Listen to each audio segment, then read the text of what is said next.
The time was 3:35.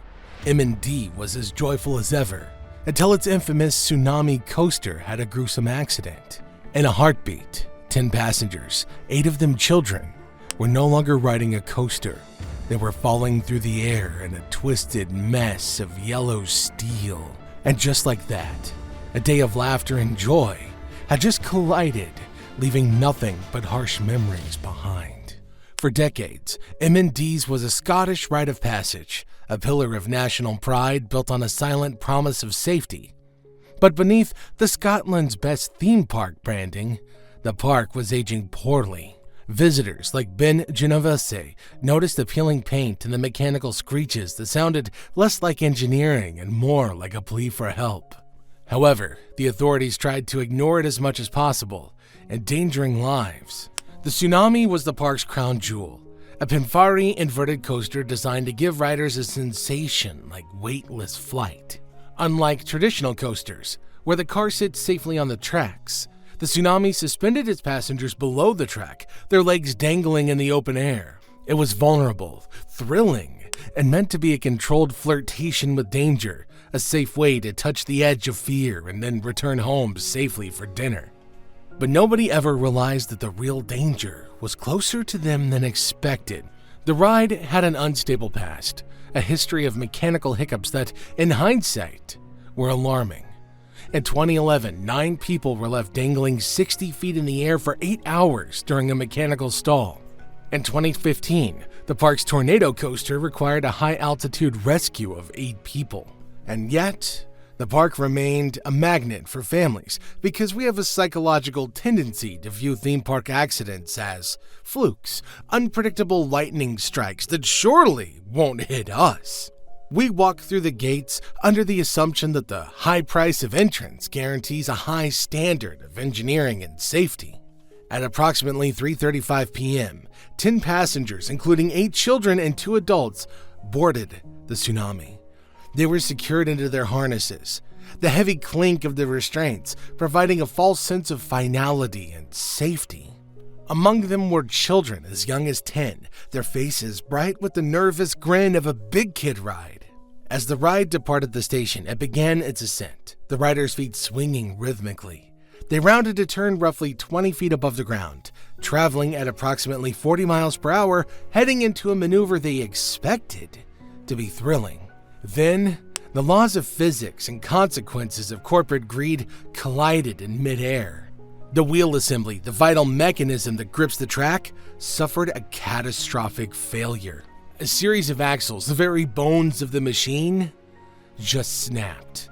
For a fraction of a second, the train continued forward, unbound from its guide. Then, gravity reclaimed it.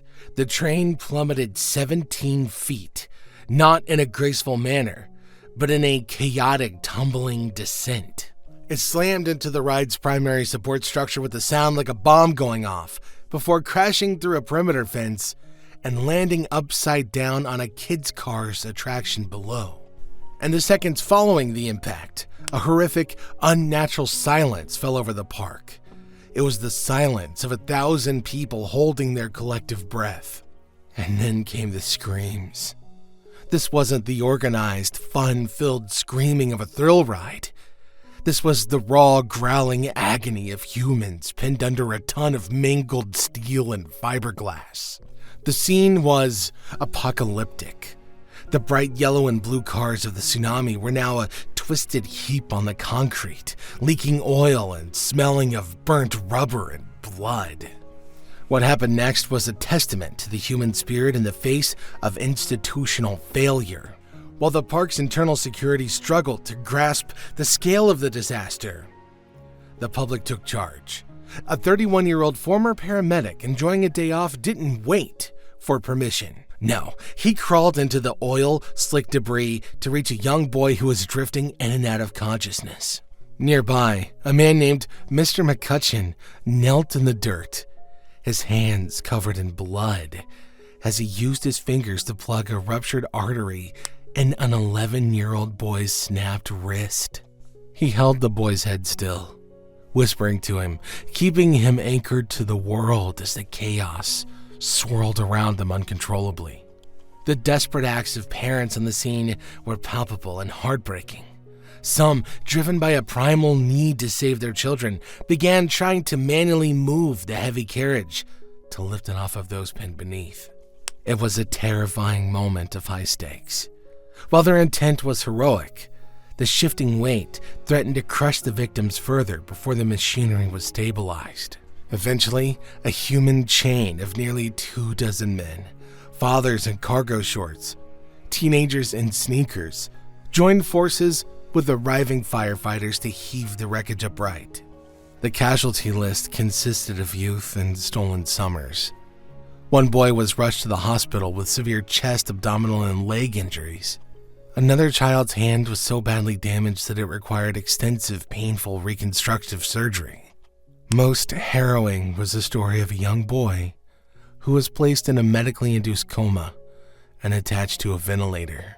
For days, his family lived in a limbo that no parent should ever endure, watching a machine breathe for their child because a roller coaster had tried to take his life.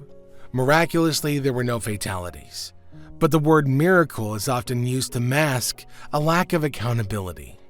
To the children who now wake up screaming from night terrors, or the girl who can no longer use her hand to draw, the fact that they survived isn't a miracle. It's a lifelong sentence of trauma. The physical injuries were only half the story. The psychological derailment of the witnesses was just as severe. People who had been standing just a few feet away spoke of the atmosphere as if it were a war zone. The joy of the park had been permanently polluted with the metallic taste of blood and the sight of children being carried away on stretchers. When the health and safety executive began picking through the bones of the tsunami, what they found was more horrifying than the accident itself. This wasn't a freak accident. It was an inevitability born from a series of neglect. The investigation focused on the axles of the passenger cars, where it was discovered that M&D Leisure had performed cheap weld repairs on these vital components. In a staggering display of technical incompetence, the welding metal was incompatible with the axle's metal. Out of the 10 axles on the train, 9 had been subjected to this inadequate, dangerous patch weld. The train hadn't just fallen. It had been held together by the mechanical equivalent of Scotch tape and hope.